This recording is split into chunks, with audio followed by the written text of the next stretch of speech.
Daredevil Born Again is releasing now, and so now I'm happy. I have no care either way for the Daredevil thing, so it doesn't matter to me. You didn't listen to the song? But hey, he's back, so let the devil out. Oh, I think it. Which one though? There's a couple versions. I haven't listened to the one that you released most recently. Oh, well, I released Recasting Daredevil as its own lyric video. I haven't released any of our other messing around AI songs. What do you mean? We all sung. That was produced by us, Seth.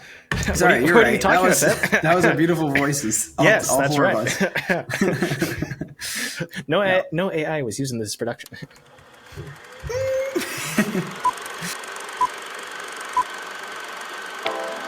You need carbs! May thy knife chip and shatter. There is beauty in imperfections. You're great. I am. And if you feel it, are you watching closely?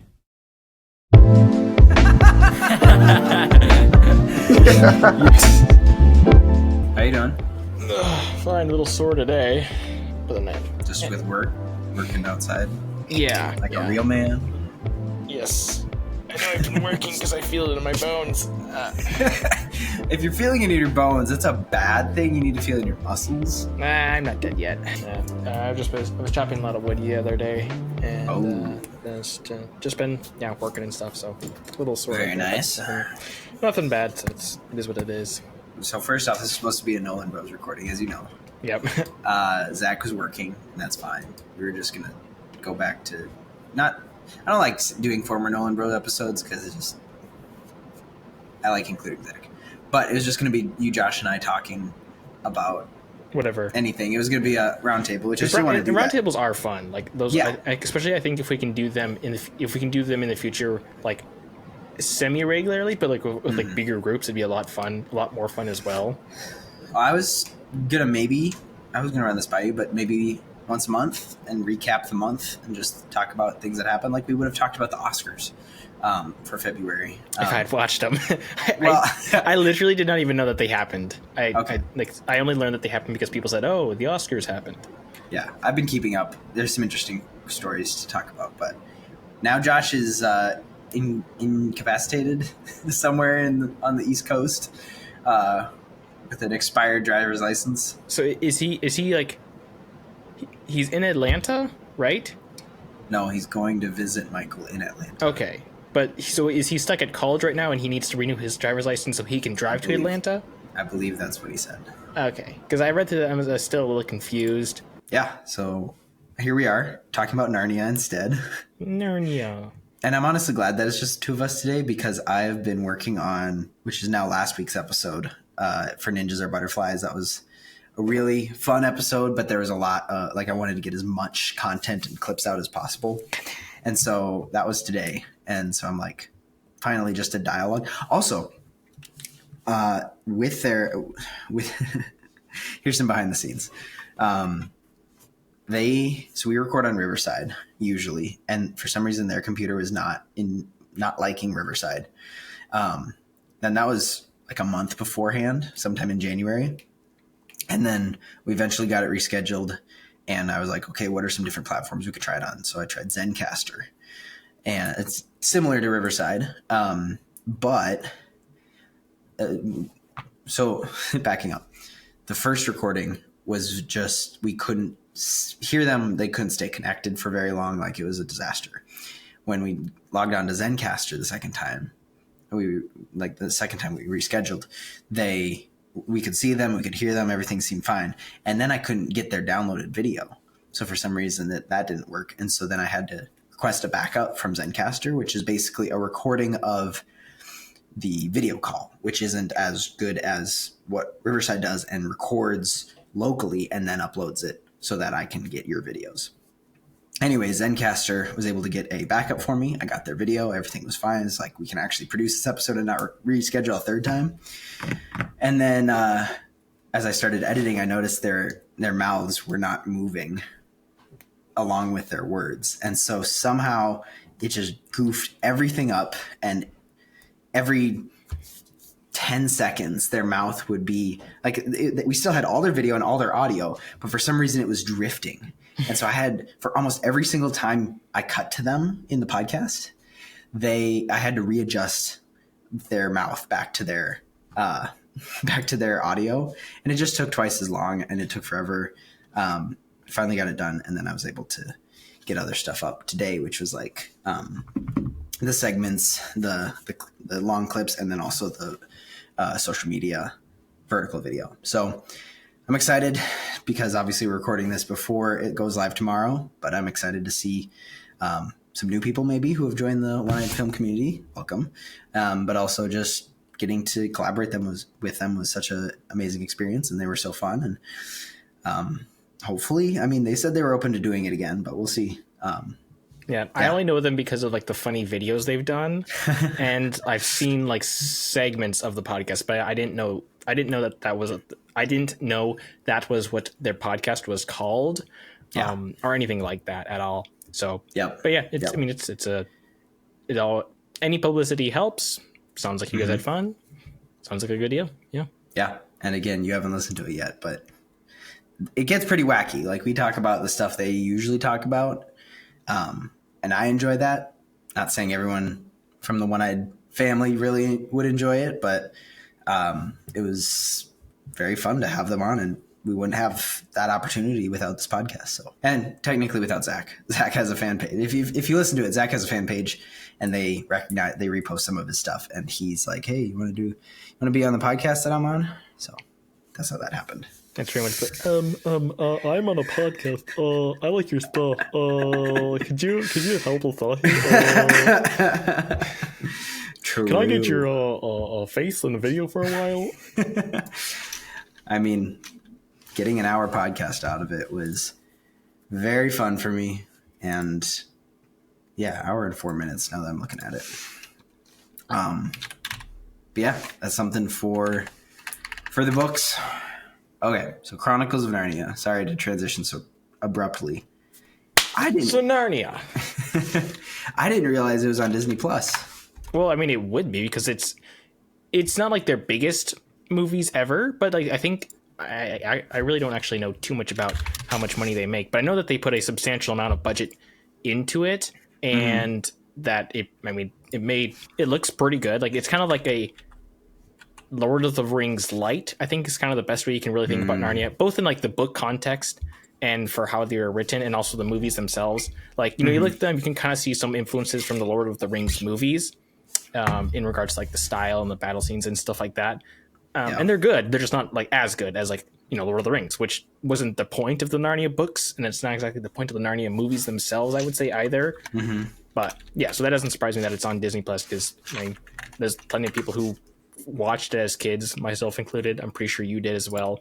And so, if you don't want to watch it, look, we have it on Disney Plus. Subscribe, give us more money. But it was made by Disney as well, correct? Yep, it was. Okay, that's what I didn't realize. I thought it was, I don't know why I thought otherwise, but I mean, this is similar to what I've said about National Treasure in the past, wishing that there were more PG, entertaining, action-packed movies. So much of the time that genre and style leans into PG-13, and it kind of ruins the movie, because then you can allow 1 or 2 F-bombs, some overly suggestive violence, like having it state PG, like National Treasure, like Chronicles of Narnia. One, makes it more available to kids, and as an adult, just makes you feel not like, understandably, you can let your guard down in a good way, in the sense that it's like enjoyable and not edgy, I guess. Yeah, it's a very good party movie, I think, or I think the Narnia movies themselves are very good for, like, if you've got a group of friends over and you want something to watch, like either seriously or just more casually, it works both ways as that.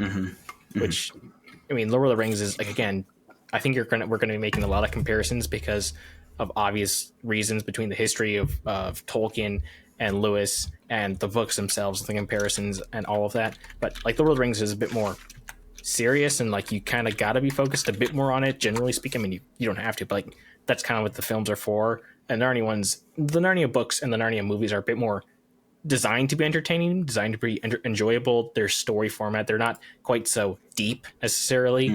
Like, especially like when you read the books, like it's like, oh, who could Aslan be? Man, I just can't figure out the analogy, huh?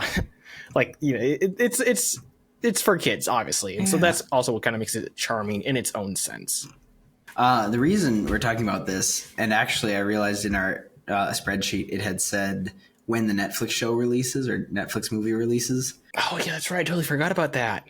It's that we said that was when we were going to talk about it, but right now it's rumored that it's going to release December of 26. So that'd be a while. But the little bit that we do know is that Greta Gerwig is directing it, and she has said that it's going to be rock and roll style is the word that she used. And I don't know what that means. Nobody knows what that means. And that doesn't... Now, obviously, there's still a lot of time, but when the director or the producer or the director of your TV show of a children's fantasy series from like the 1950s says that her adaptation is going to be rock and roll, that doesn't give me very positive inclinations, especially because isn't it Netflix that's doing it? Yes. Okay. Well, the other thing is that Netflix has also tried adapting other book series, particularly one I have enjoyed called The Witcher, and they didn't do a very good job at that. So I mean, again, there's always a possibility that it can work, but I'm a bit more skeptical. Especially just Greta Gerwig, rock and roll. Again, it could be fine, but I don't think I'm a little bit more hesitant about that, especially because, there's a lot of fantasy series that are being adapted into a TV format. I mean, that started with Game of Thrones, and that's been popularized with a whole bunch of other shows that are like that. But I think I think Chronicles of Narnia actually works better as a movie series. And one, I've already seen that because of the movies that have already come out. And I think that formula actually works a bit better. Maybe it's not as profitable, but I think that formula works a bit better because each story is like its own story. Like each book of the 7 books tells its own story. They kind of are in line with each other, especially the last 4 ones kind of have more interconnection between different characters. But I think that format works better because you can basically just do whatever you want for your single movie, and it's all wrapped up, and it works. And we already have seen that with like the first 3 movies that they produced, and those ones were all pretty good. Like, I know that there's like some argument between people which ones are the best. I don't really have that much of a stake in the argument, but I think that format where it's more like the Harry Potter is going to be better because like the books themselves, especially, I think one of the things, the weaknesses and also kind of the strengths of the Narnia books is that they're really short. Like I have them literally on my shelf right outside, and I mean, like they're like this long when you put all 7 of them together. And like now, for example, like the Harry Potter books, like each book is like this or something like that, or like this. So whereas with like a lot of other books that you're adapting, they're extremely huge, and you're trying to condense and say, what can we remove so we can make the story palatable. But the Narnia books is more of what can we add? And I think that's one of the things that I have kind of always enjoyed about the movies is, okay, what are they adding? Because there's really a lot you can just like, there's like Lewis was like trying to tell a kid's story. And so he's not really concerned with like, describing super everything in detail. And so there's a lot of things like he kind of just, just didn't focus on, which is fine because like that wasn't the point.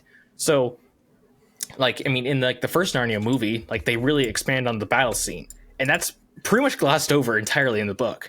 So I think that's kind of one of the strengths, and also a bit of a weakness, but that can be a strength, is that you can add and you can really just like fill a 1-hour movie and there you go. And so I think that's why the movie format works better, and the TV show, like it can be fine, but that seems to be really stretching it for those, unless you do like a couple of books per season or however you're going to do it, or maybe do different like the first 3 and like 1 or 2 seasons, or I'm not really sure how they're going to do that. But again, I'm a bit more hesitant about all of that. Yeah, I don't know. The direct quote from Gerwig is that it's a very new take on Narnia. It's all about rock and roll. Oh boy. We love when directors say we're going to have a new take on this very established either franchise or book series. We did our book to movie adaptation episode. We really like it when they do that, don't we? Yeah, I'm I don't, especially the Narnia books. Like, it's just I don't see what the point is there. Like, I thought I kind of was hoping, and I think we're kind of reaching the point where the era of brave, new, stunning adaptation is kind of beginning to go by the wayside. I think we're starting to at least see more of that become less. People don't seem to be liking that as much. So, but that's all of that. That's not making me feel any more confident at all.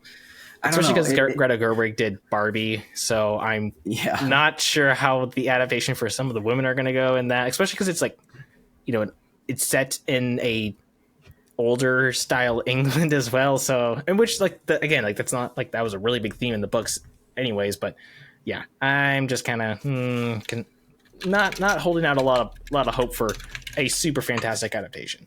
Again, there's always a possibility, but I think the movies show that you can pretty much just do like an hour and a half, or maybe they were a little longer than that one. But you don't really have to do a whole lot, I think, to make a good, simple, enjoyable Narnia movie. And I think really the biggest tragedy is that they didn't finish them, and I don't really know why. I'm assuming just because of profit reasons. But I think I really would have hoped that they would have been able to do that, like the Harry Potter. I think that could have been like a nice, solid franchise on its own. But yeah. Yeah, I mean, to be fair, the Chronicles of Narnia doesn't belittle women in any way. They're very empowered. They're very strong women, I would say. And yet there's the themes of Edmund was wrong and Lucy was right, and that can be expounded upon in a certain creator's perspective, if you know what I mean. Does that make sense? Yeah. Trust me, believe me. Again, to use Netflix tried to adapt The Witcher, and if you're a Witcher fan, everyone knows about Witcher Blood Origin, and that's pretty much all that needs to be said about that whole thing. And let's just say I don't know what's going to happen again. It's going to come out in a while. I don't want to harp on this too much, but the signs that I've been given right now are like, this seems like it's going to be a very woke movie or woke TV show. Again, I want to be careful with just throwing those words out because people say things like all the time. But when I say that, people know what I'm thinking of, and that's what I'm more concerned of what's going to happen with this. But again, I don't know. I mean, I probably won't be able to watch it anyways when it comes out because I don't have a Netflix account, but I will be curious to see what will be produced. And I'm hoping it's going to be good, but I'm not holding out a lot of hope that it's going to be good. I agree. I do think that there's potential to continue into all 7 books, I believe. 7, correct? I think that they should have done that with the movies, for sure. I think that would have been fun, and I think that I would say that that's the reason that they're remaking it, is because there was an incomplete, unfinished saga of 3 out of 7 movies, 3 out of 7 stories. But Harry Potter got all of its books adapted, and now they're making a TV show with a whole new cast. Do you really need that? Unless we can talk more about it at adaptations. Although, to be fair, that's Harry Potter. I mean, if you want money, Harry Potter right there. Just adapt it however you want. Like that's. Yeah. I think that's again, Narnia is probably being adapted. I think it was. I don't know this because I haven't researched it, but I would assume that the reason that they didn't make any more movies was because it wasn't being profitable enough for them. I would assume that would be the main reason, because it's Disney and whatnot. I assume that's the main reason, and I assume also that they're bringing it back again because people have had especially people of our generation have like, oh, we really like what could have been, have that type of a feeling towards the Narnia movies, and so they want an adaptation that actually finishes and completely adapts all of the books, and so that's probably where they're hoping to go for, at least with this TV show. But now we'll see. I think if you're going to retell a story that's already well known, it needs to be in a different format. I don't think just switching out actors is enough. For example, people have talked about The Crow and how the original The Crow movie, I don't know how else to say that, is a very good movie. I've never seen it. I'm just going off of what I've seen the critical drinkers say about it. But then they remade the movie now in 2024, I believe, and it just wasn't as good. Like obviously they had a new actor. They had movie from the ground up. It's not like they're making a sequel or using anything from the previous adaptation, but it just doesn't work and nobody asked for it. So if you don't have anything new to add, and like I said, actors don't count, I don't think it should be made. Now, a TV show could provide a little bit different perspective, only because of how episodic it can be. Josh and I talked about this with The Last of Us and how you can't do a Last of Us movie because there's so much story. And we even think that The Last of Us TV show fell flat, not only on morals, but also just in content. They cut a lot of story, even for a TV show. TV shows can go on, you can have 24 hours of story for TV shows, and they just keep getting shorter and shorter for some reason. But obviously not a movie needed. My point with all this being, with Narnia now becoming a TV show, there is chance to do something different with the episodic style. I'll give them that much. I do think the movies look great, so I don't think there's really any CG that you can redo. Obviously, there's going to be style differences and editing differences and actor differences, but I don't think that constitutes or even asks for a new movie. I think that visuals, when it comes to like animation, more specifically, like anime. If you were to tell the Chronicles of Narnia in anime style, that would be very different and probably would be well warranted, Yeah. It all depends on why. And sometimes the answer often falls to money. Money is just the only reason they're redoing it, is to milk it as much as possible. And sometimes, even though I say the actor doesn't make a difference, whether they recast or whatever, it honestly is. That is the reason. It's like, oh, well, this person could bring a new one. And that's technically my argument about Daredevil. But Zach can come after me in a different episode when he's actually here to say how wrong I am about, actors playing and whatever. Daredevil Born Again is releasing now. And so now I'm happy.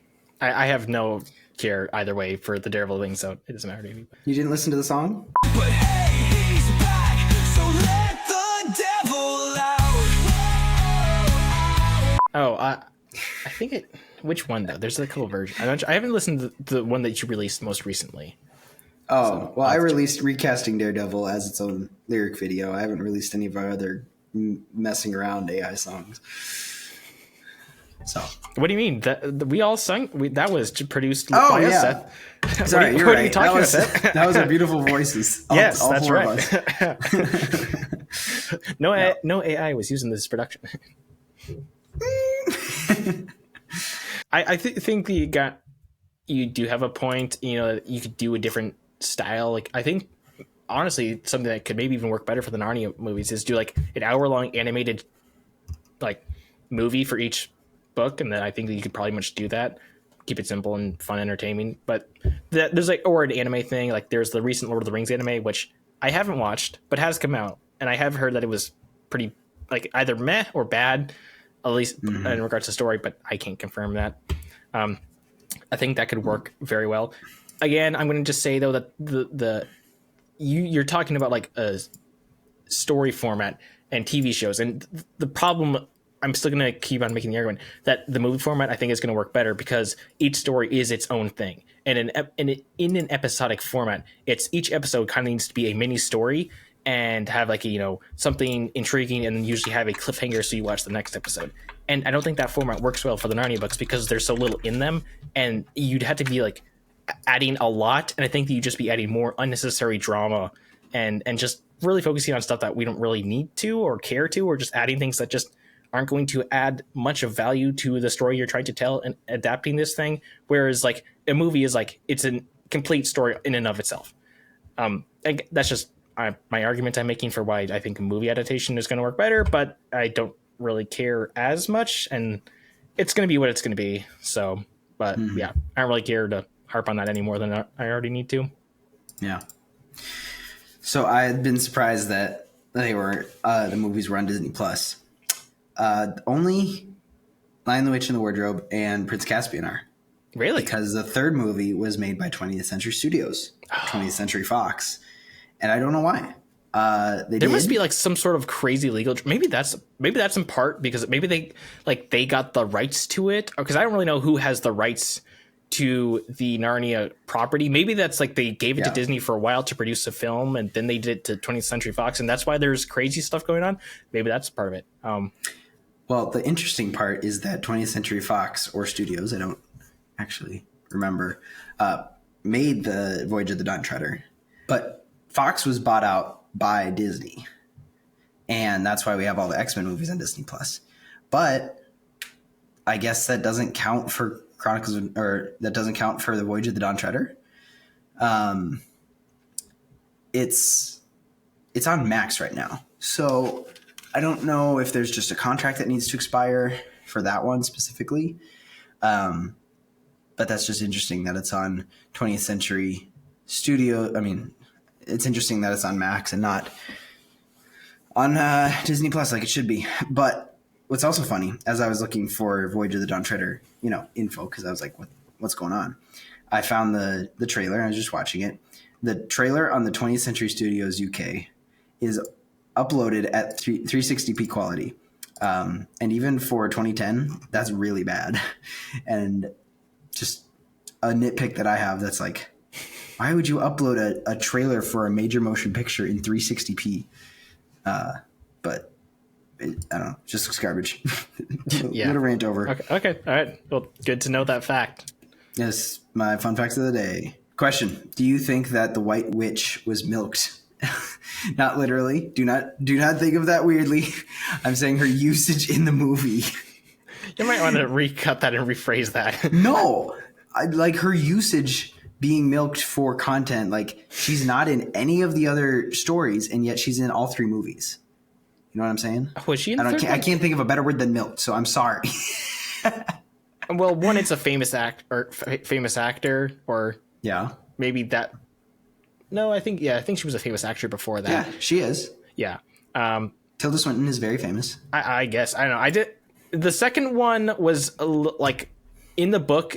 I think there is like a reference to like basically a cult that kind of follows the White Witch. So Yeah. it kind of works. The third one, she's only briefly there. So I think, and that was more of the flashback one as well. So I think that one's a little bit. I maybe a little bit, but not a whole. Like, doesn't really do anything of consequence in the other 2, besides just appearing and being like, "Hey, I'm in and ice, and I want to be free. Oh, I'm dead now again."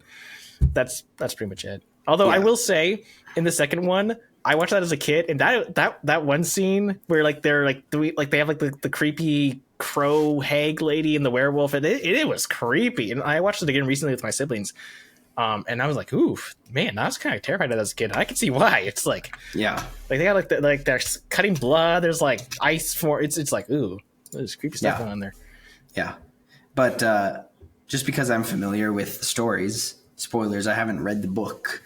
I've listened to the audio drama from Focus on the Family Radio Theater, which if you're a homeschool, that's pretty much that's like part of that. That's included in the kit when you're born. Like, it's just like it's a must listen to. Everyone has to. I'm like half homeschooled because I went to private school, so I listened to it as well. So yeah, it's really well done. It is, and they adhere to the story really well. That's because like they're literally just replaying the story, but with different voice actors and sound effects. It's an audio drama, is technically what it's called. Yeah, but that's where I get the story knowledge from. I've listened to those multiple times. But I know that the White Witch does not appear in any of them besides the Magician's Nephew, obviously. That's where she gets her start.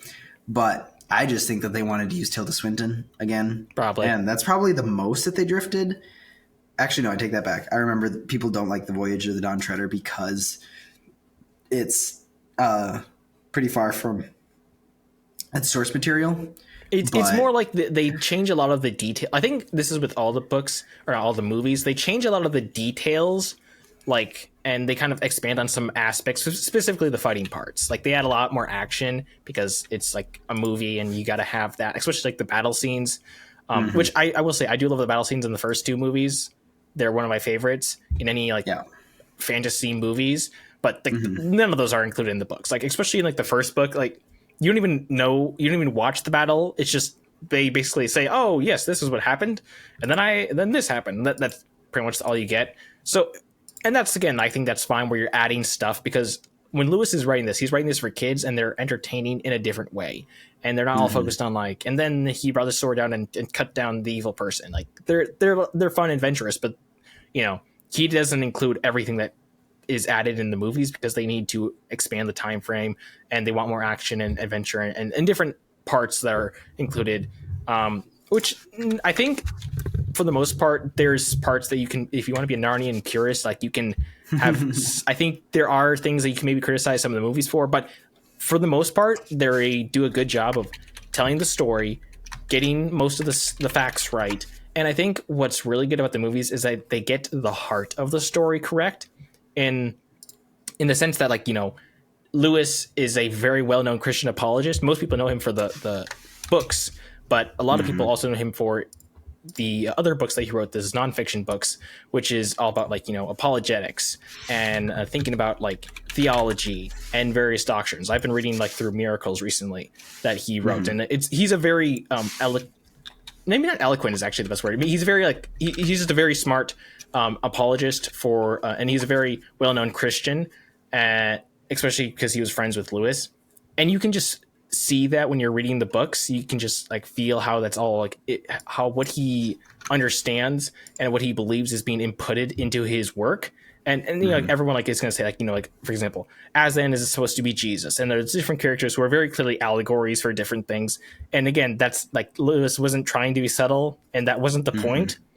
And what I really appreciate when I'm watching the movies is that, generally speaking, they're able to get to the heart. Like, especially in the Voyage of the Dawn Treader, when they almost one for one have that one phrase where Aslan says, you know, in your place, no, sorry, in your land, country, whatever, world, where you're from, yeah, in your world where you're from, I have a different name. Like, that's like almost copied right from the book, and so they're able to like connect those and make those connections.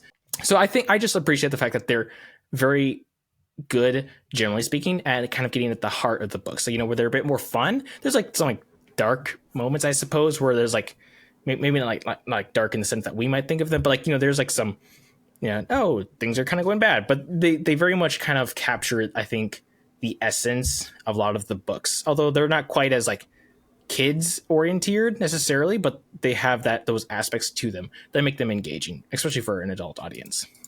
I've heard it said that Lewis is not that subtle and Tolkien was very subtle, and that we talked about that in the Lord of the Rings episodes.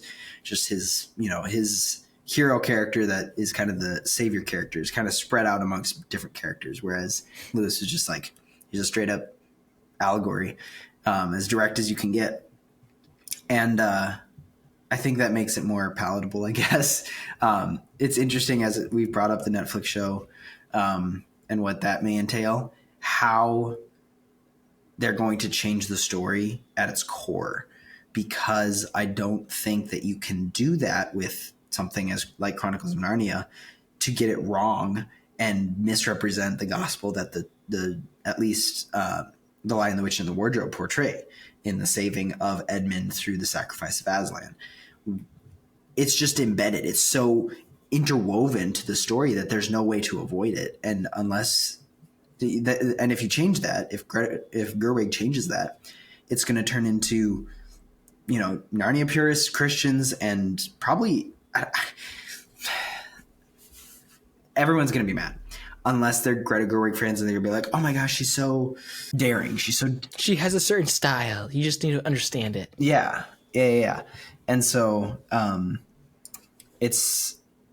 but then you lose like the actual meaning. And I'm saying that because I've talked with Isaac about how Star Wars is being treated.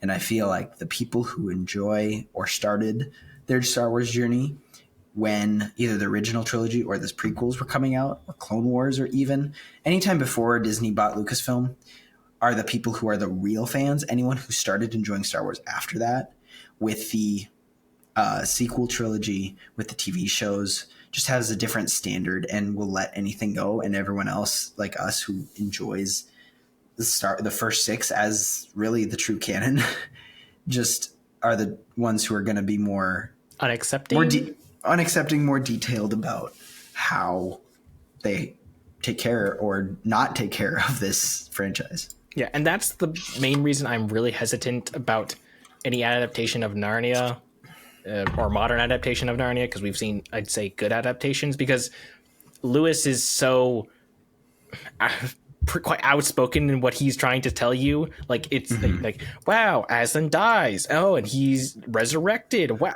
what could be? What's going on here? And all of them have it. Like, one of my favorite ones is like the last one, where it's like, wow, the world's ending. What could? And then like stuff happens, and like what could this be matching up to? It's almost like he's a Christian or something. So, if you're going to be producing that, you have to have that in mind. The same thing for Lord of the Rings, and I think either you're going to, because you're coming at it from a different perspective, if you're like just like secular, or you're not even trying to understand Lewis' deep Christianity and his profound beliefs that changed his life and impacted him throughout all of his work, then like you're not going to get the heart of the Narnia adaptation you're trying to make, and it's just going to feel, I think, hollow. And even if like even if like, for example, in this adaptation that is coming up, like they get like the facts right, so to speak, for the most part, but you're not getting the heart of what's going on. It's just going to be a secular creation, or it's just going to be a secular copy, rather, of something that's just going to feel hollow. It's not going to have the soul of the work of what Lewis was trying to impart into it. And that's, I think, is going to be the main issue, probably, I think, what is going to happen, because they're not going to catch that essence. Which, I mean, you could debate how well the movies do that, but I think, at least for the first one, I think they do a really good job at capturing most of that and kind of the point of it. And yeah, so. Yeah. I have a confession to make. I actually liked Voyage of the Dawn Treader. And a lot of people disagree with me because it's drifts so far from the original. But I think I think I have an affinity towards like the Pirates of the Caribbean style. Yeah. Ship sailing and adventure out in the open. You know, the other two are kind of just in Narnia all the time. And well, that's the reason I liked the first two, especially because, again, the battle scenes, like, I just love them. And like the first one, you know, you got like the big fighting and they clash together, and there's, oh my gosh, there's so many cool things going on here. And the second one, you know, have the trees and the catapults and they're underground. And I just love those. And the Voyage of the Dawn Treader is fine.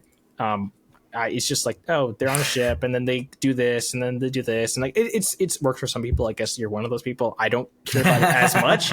It's not as appealing to me personally. I know that there's also a lot of people who don't like the differences they made, and I think this kind of goes to my point where they captured most of what the story is trying to say. Like, you know, Eustace turns into a dragon, like how he has to change and how that impacts him. And also like how each of the characters, like they go on different islands and they encounter different things. And that is altering how they think about themselves. And, you know, like Edmund has to grapple with, like, you know, he's not really in charge.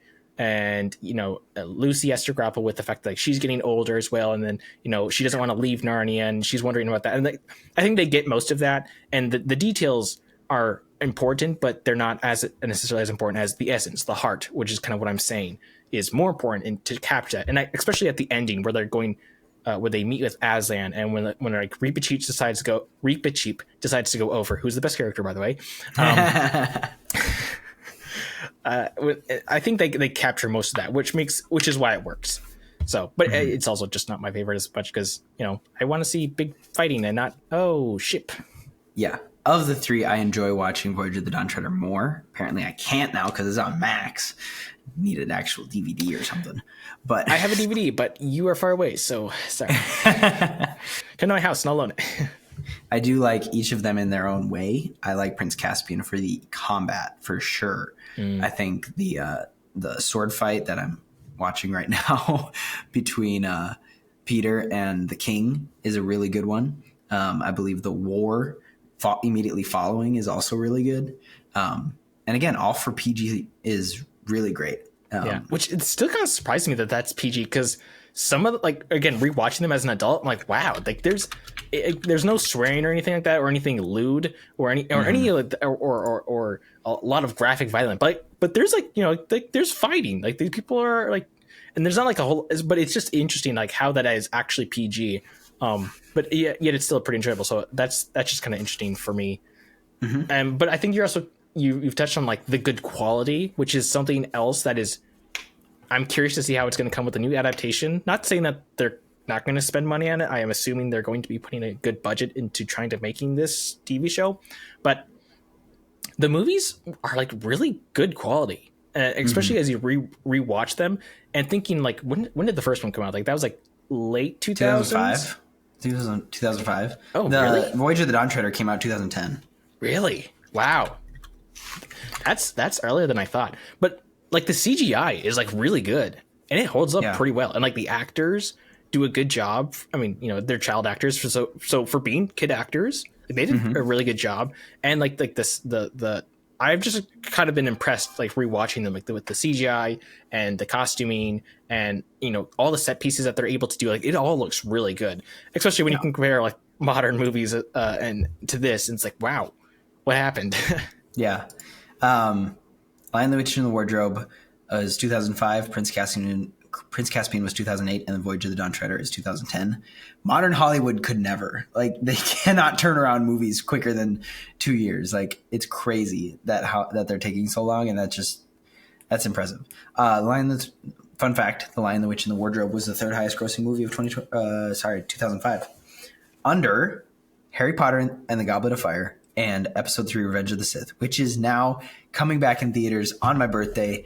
So I'm definitely going to go see that. But that was actually that year was really good for movies. 2005. So those top three: Madagascar, Charlie and the Chocolate Factory, and Batman Begins. Wow, that's a big movie.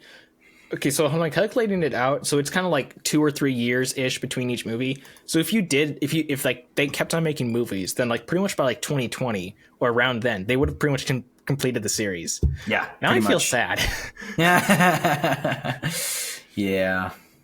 Okay. This is interesting. Prince Caspian, this is from Wikipedia, obviously true. Prince Caspian was the last Chronicles of Narnia film to be co-produced by Walt Disney, as 20th Century Fox became the distributor for the next film, Voyage of the Dawn Treader. Due to budgetary disputes between Disney and Walden Media. But as a result of Disney eventually purchasing 21st Century Fox in 2019, Disney now owns the rights to all of the films in the series. But it's not on Disney Plus. And so I believe that my opinion or my idea is right, that there's still like a contract with Max, but that didn't exist in 2019. So why is Voyage of the Dawn Treader on Max? I don't know. That is really weird though. There must be some sort of like there just has to be some sort of weird legal behind the scenes something that's going on, or some reason why that is that way. That is because you would have thought they would have want all three of them together, but I don't know. And then on the Voyage of the Dawn Treader page, an adaptation of the Magician's Nephew was to be the fourth entry in the film series, but in the fall of 2011, Walden Media's contract with C.S. Lewis's estate expired. So it was the estate contract. Well, that would have been interesting to do the Magician's Nephew as the next one, because that's kind of like I think that's the makes prequel sense, one. though. I mean, it kind of does, because there's always the question of how do you want, and actually. Maybe that's a good question to consider how they're going to do for the TV show. I assume they're not going to do it in chronological order, because when you read the books, there's essentially Lewis wrote them, you know, like The Lion of Witch, like, you know, he wrote the first couple books, but I think like in between the later books, he wrote kind of prequel books essentially, which are so it gets kind of a little confusing. Like either you can read them in like the order of the story chronologically, or you can read them chronologically as they were written and published. Lewis released Magician's Nephew as the 6th book. Yeah. So he wrote that right before he wrote The Last Battle, which is very interesting. And I would see, this is making me really sad, because I'm just imagining a Disney, if they kept the good quality, but they produced The Last Battle, like that would have been really cool if they had done it right, and they had good quality for all of the, like they kept the quality consistent. That would have been like so cool, because Last Battle is, I mean, it's Revelation-esque, where it's like, you know, everything that's, you know, like there's fire and there's explosions and there's like drama and all of that, like, you know, so the most movie you can ever movie. So yeah. This is interesting. Somebody has figured out the chronology in Narnia as it pertains to the real world, and how, like, it says in Magician's Nephew, Earth is in the year 1900 and Narnia is in the year 1. But then the last battle, it happens on Earth in 1949, and Narnia is 2555, and that's when it ends. Just interesting. Yeah, in high school, I had a book I read a book from the library called The Narnia Companion, which it's like a very geeky type of book, although it's very professional. And I mean, there's actually surprising, like, you know how like there's like Tolkien scholars, there's a subsect of people who are kind of like Lewis scholars, and especially for like Narnia in particular. I mean, because there's nerds for everything. But that book was really good because it would focus on like every single character, all the timelines, all of like it had like really good maps. It was very, very entertaining to kind of see like a lot of the inspirations and add more details. Like, for example, it focused on like, you know, how all of the animal characters embody certain traits and attributes. Like Reepicheep is courage, which is ironic because he's a mouse, but that's why it kind of works as well, because he's a super he's a very courageous mouse. Yep. Who also, you know, is a knight, and that the irony is very rich in that. But there's also like the badgers, there's the beavers, and how they kind of embody different attributes and a particular archetype as well. And it's very interesting to kind of see the inspiration that Lewis was working with from his own time and how that bled into his work and kind of what he's trying to say with all of these characters. Because again, like it's a lot of times it's one for one, or you can very much see how this is designed for kids because it's a kid's story. So it's like, you know, people represent different ideals or things like that, or they're trying to teach a lesson to children. So I'm thinking about the other stories, and Last Battle definitely stands out. But in all honesty, the Silver Chair is pretty good. But The Horse and His Boy is definitely the most dullest, in my opinion. Magician's Nephew isn't far behind, but I think getting interest in those two would have been pretty difficult. But I definitely would have loved to see The Silver Chair in The Last Battle. Yeah. Just thinking about what could have been. What could have been. Mm-hmm. And Silver Chair is interesting because it's kind of like the Voyage of the Dawn Treader, where it's not quite so flashy in the sense that it's quite literally because it's like they go into the underground, and so it's very dark and all of that. And it's a lot of setup, but it's also a lot of payoff as well. Because of the Caspian thing with his son and all that going on. And you know, a lot of it's just, that's almost like not quite a detective story, but almost like more of a crime thriller-esque in the sense that you're trying to figure out something and trying to solve something and trying to survive in something rather than fighting a witch or breaking a curse or slaying a dragon type of a story necessarily. So, and you know what? Honestly, that's like another kind of, I think, strength you could pull on for the Narnia movies is that they're very entertaining, but they're kind of almost different genres within themselves, or at least kind of explore different like genres in themselves, because there's like different aspects. Like the Voyage of the Dawn Treader is very much like an adventure story out on the sea. Like, you know, we're out on a boat, we're exploring islands, we encounter crazy things, curses, monsters. It's that type of story, whereas the other ones are a bit different. They kind of focus on different stuff. So I think that's also kind of another strength you can pull on if you wanted to adapt them.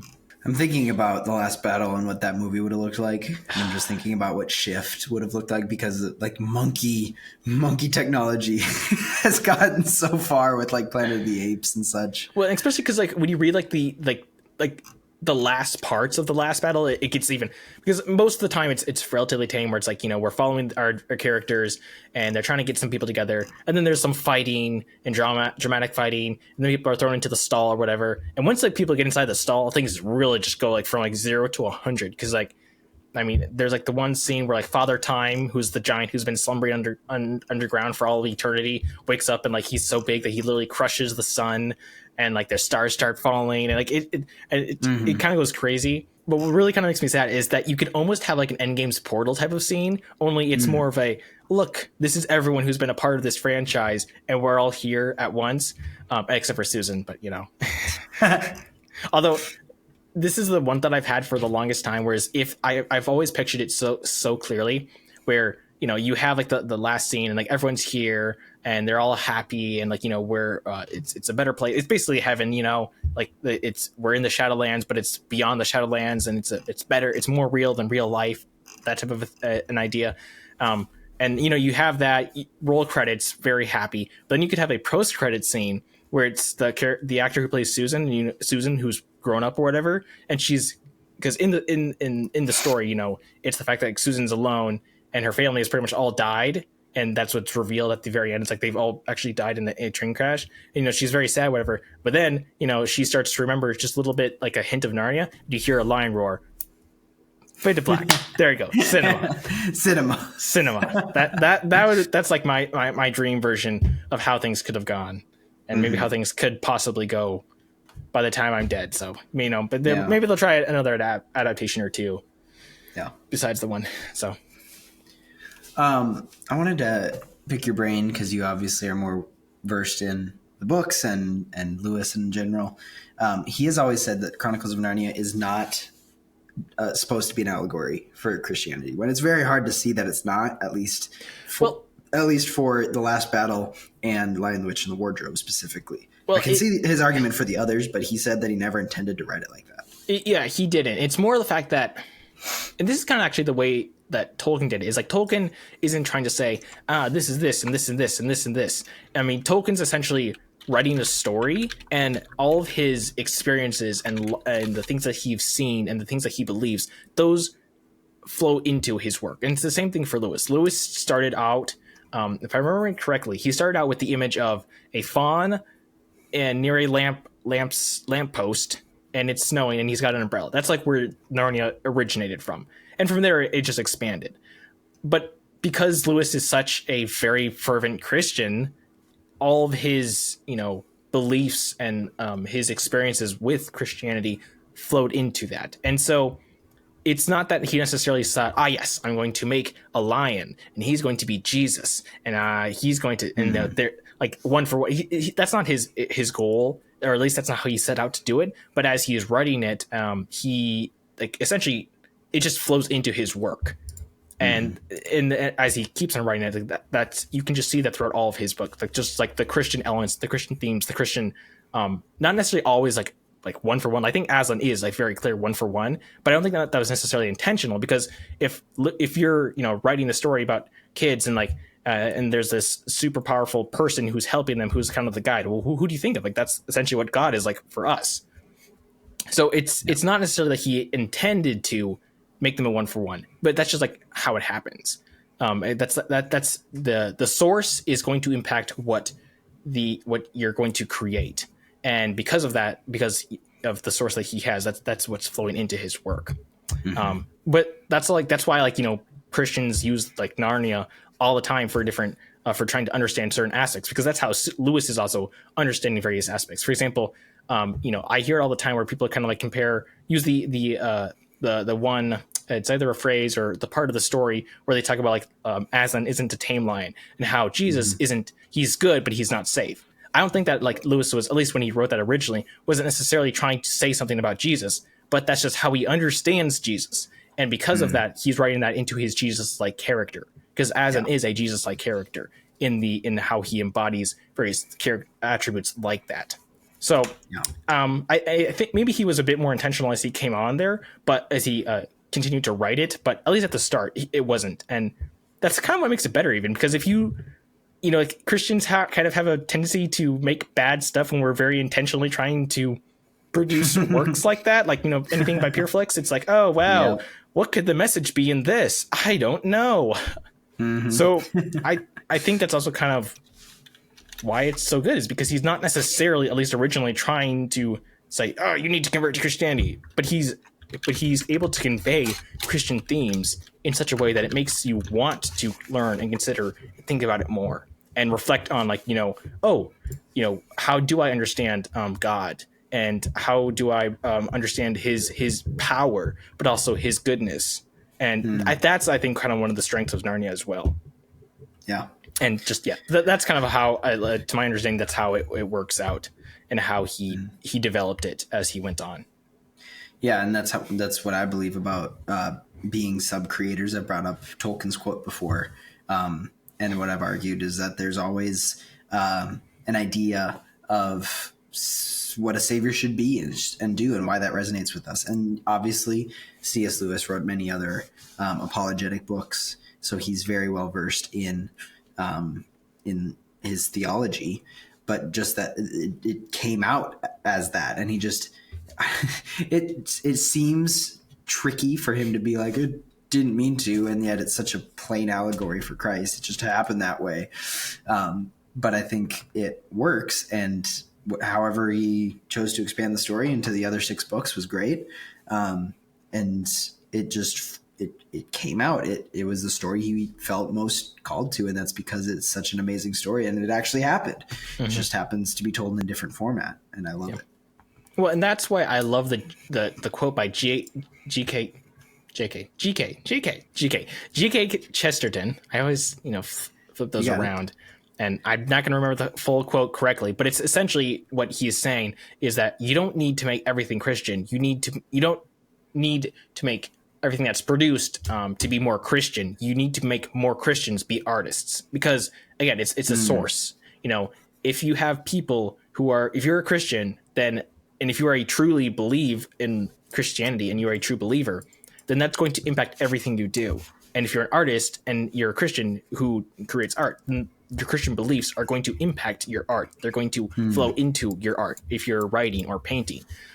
So, and that's what is more important than like saying, oh, okay, this thing I'm creating, it doesn't have profanity. It doesn't have, graphic violence. It doesn't have, sex before marriage. It doesn't have this list of things or whatever. And it's technically Christian because of that. That's going to be different versus someone who is genuinely Christian. And you can see that in their art, like I can kind of tell that when like you're reading like a book who's written by a Christian versus a book that's not, and they're kind of telling a similar story, but because of that background and the source that's producing it, it's going to have a different outcome. Thank you for that. I think our time is wrapping up here, but I appreciate your insight, and I don't know, these are good movies. Wish they could have continued, and we'll see what comes in a year and a half, over a year and a half, almost 2 years. Maybe we'll do another episode then. Maybe, I don't know. We'll see how long this goes. Yeah, I'm not going to really following it that much. I know it's been in the works for a while, and we'll see how it looks when it comes out. Again, not holding out a lot of hope, but it is what it is. We'll see how it goes. But yeah, again, I think these movies are very enjoyable films. They're the type of films that I like because you can put them in and you can just enjoy them. It's not super complicated. They're not 3 hours long and you have to talk with your friends about, what does this actually mean, and watch it 5 times over to figure it out. Unlike Nolan films, which are their own type of fun. They're let's put it in. What do you want to watch tonight type of a film, either with the family, with a group of friends. And also just, read the books. Like, they're really not that long. They're fairly short, and, they're meant for kids, but they got like a lot of good content in them because of the person who's writing them. Or just, read other stuff by Lewis. Like, he's a very good author. So, and he's a very he's a very smart guy with a lot to say about a lot of different things. Yep. That's a fact. All right. Well, thank you for talking tonight. Wish we could have the rest of the boys, but maybe we'll do that some other time. All right, listener, thank you for listening. Watcher, thank you for watching. Make sure to check out last week's episode if you didn't. It was really fun with Josh and Andy from Ninjas or Butterflies. Check out our merch and follow us on social media and share this with a friend. Just one, and that's all you need to do. Till next week, know that you're loved. God bless. I'm trying to think of some funny way to end this that's related to Narnia, but I can't think of anything besides maybe see you in the wardrobe, or until the last battle, and the magician's nephew comes. I will see you next time. That's a wrap. He's mine now. Okay. All right, bye. Yeah, I don't know. I'm wired in. You still need to go with where there's a will, there's a way. Yeah, I like that one. Where there's a will, there's a way, and so I'm here. So either way. Yeah. There you go. Okay. All right. Bye, guys.